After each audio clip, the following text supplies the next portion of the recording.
नीटची परीक्षा ह्याच्यात केंद्र सरकारचं पूर्णपणे अपयश आहे। सातत्याने परीक्षा ही कॅन्सल होते, एकदा झाली, दोनदा झाली, तीनदा झाली, पुन्हा एकदा कालच परत तसं झालं।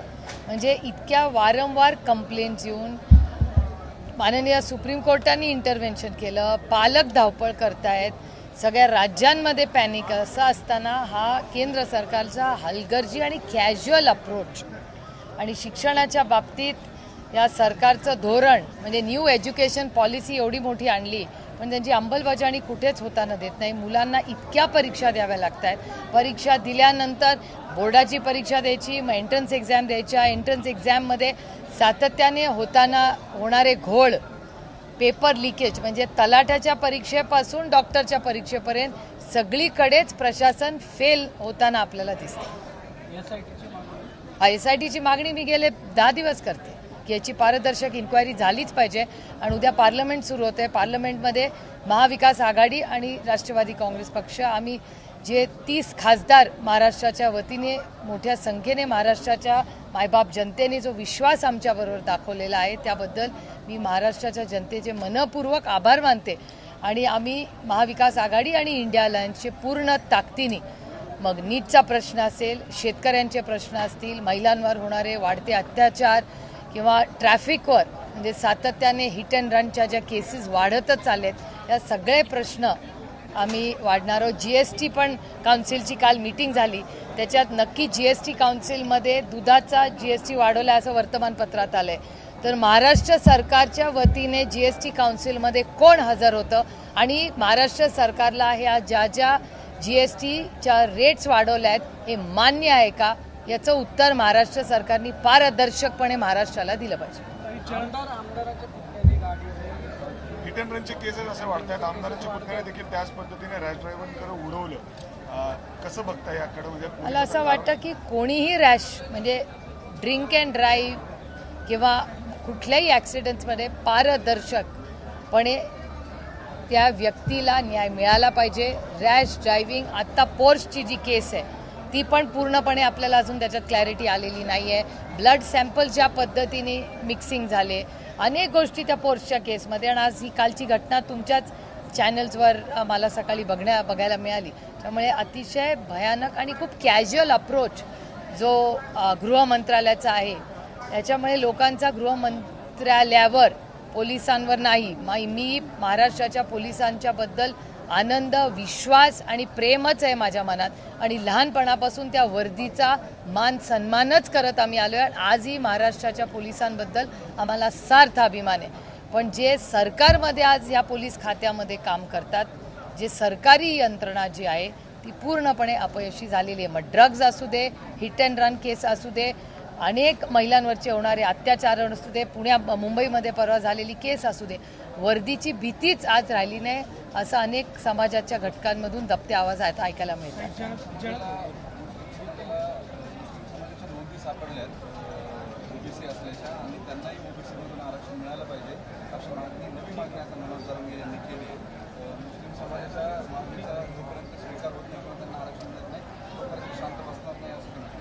असं वाटतं आरक्षण हा विषय अतिशय संवेदनशीलपणेच महाराष्ट्र सरकारने त्याच्याकडे बघितलं पाहिजे आणि जे कोणी व्यक्ती ही जर जेव्हा उपोषणाला किंवा आंदोलन करते ते 10-15 दिवस का खेचत राहतं हे सरकार?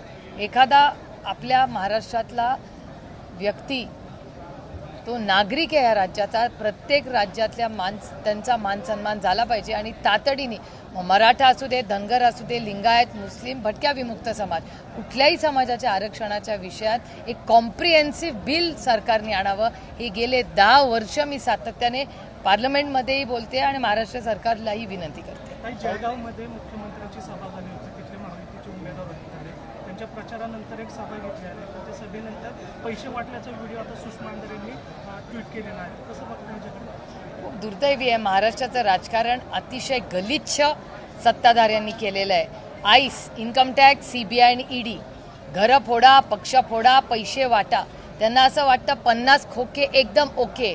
हे काही लोकांसाठी असेल पण मराठी माणूस हा स्वाभिमानी आहे, तो 50 खोके नॉट ओके आणि त्यांनी 50 खोकेवाल्यांना रिजेक्ट केलंय हा डेटा सांगतो महाराष्ट्राचा.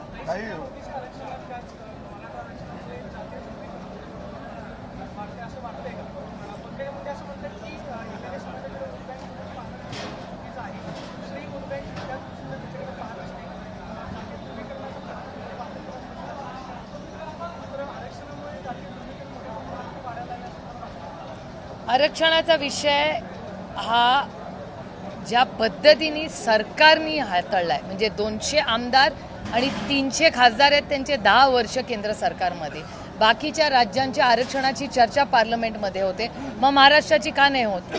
मी अनेक वेळा अर्जुन मुंडाजी तेव्हा मंत्री होते, मी त्यांना अनेक वेळा ऑन रेकॉर्ड काढून बघा, मी किती वेळा त्यांना विनंती केली आहे की संपूर्ण देशाचा काश्मीर टू कन्याकुमारी जिथे जिथे आरक्षणाची मागणी आहे ती सगळी बिलं मागवा, एक कॉम्प्रिहेन्सिव्ह 1 नाही 2 नाही 4 दिवस चर्चा करू आणि एकदा काय तो न्याय प्रत्येक समाजाच्या मागणीला देऊया. ही मागणी पण मग एक कुठलं तरी बिल आणायचं, मग ती एक आरक्षण द्यायचं, संपलं, मग दुसरं आणायचं, असं कसं चालेल? केंद्र सरकारमध्ये एवढी सत्ता असताना 10 वर्षात त्यांनी आरक्षणाबद्दल काय केलं? इलेक्शन आले की आरक्षण देऊ म्हणायचे. अहो, आमच्या घराच्या बाहेर येऊन देवेंद्रजी म्हणले होते 10 वर्षापूर्वी की पहिल्या कॅबिनेटमध्ये धनगर समाजाला आरक्षण देऊ. काय झालं? 10 वर्ष गल्लीपासून दिल्लीपर्यंत त्यांचीच सत्ता आहे आणि मेजॉरिटीमध्ये. आता मेजॉरिटी कमी झाली, हा भाग वेगळा.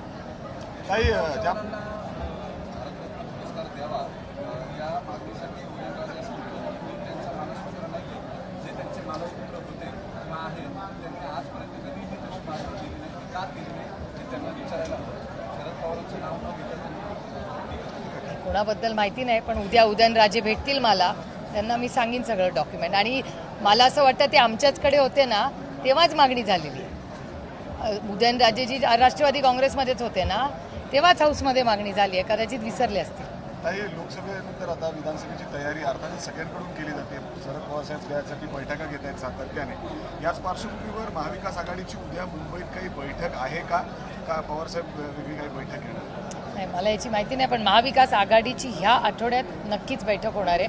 आता काही नेते पार्लमेंटला जातील, काही मुंबईत असतील, त्यामुळे सेशनच्या दरम्यान पुढच्या 8-10 दिवसात महाविकास आघाडीचे सगळे वरिष्ठ नेते हे एकत्र बसणार आहेत. फक्त तारीख कधी होईल, कारण मला वाटतं मंगळवारी काँग्रेसची काहीतरी मीटिंग दिल्लीला लागली आहे, त्यामुळे एखादा दिवस पुढे मागे होईल. मग राज्यसभेचे आमचे सगळे नेते दिल्लीला येतील, त्यामुळे पुढच्या आठवड्याभरात हे क्लिअर होईल. बाकी राज्याच्या हिशोबाने काही आमदारांची बैठक साहेबांनी बोलवली नाही, मला माहिती. उद्या त्यांची असेंब्ली सुरू होते आणि साहेब मुंबईत आहेत 2 दिवस, कारण का राज्यसभा बुधवारी का गुरुवारी सुरू होते, लोकसभा उद्या सुरू होते.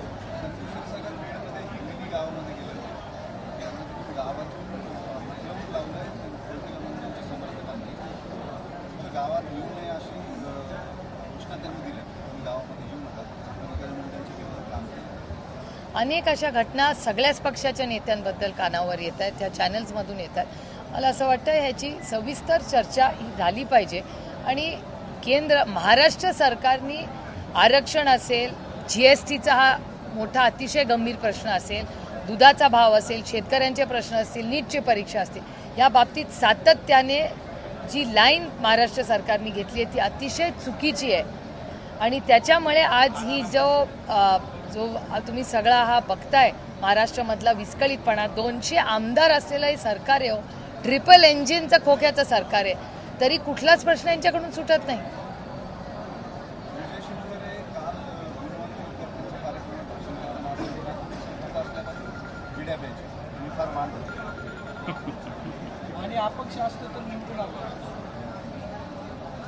अशा गोष्टींवर काय बोलणार? मी स्वतः तंबाखू मुक्त महाराष्ट्र आणि देशात काम करते, त्यामुळे अशा गोष्टींवर काय बोलणार?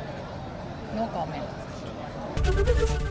ABP माझा, उघडा डोळे बघा नीट.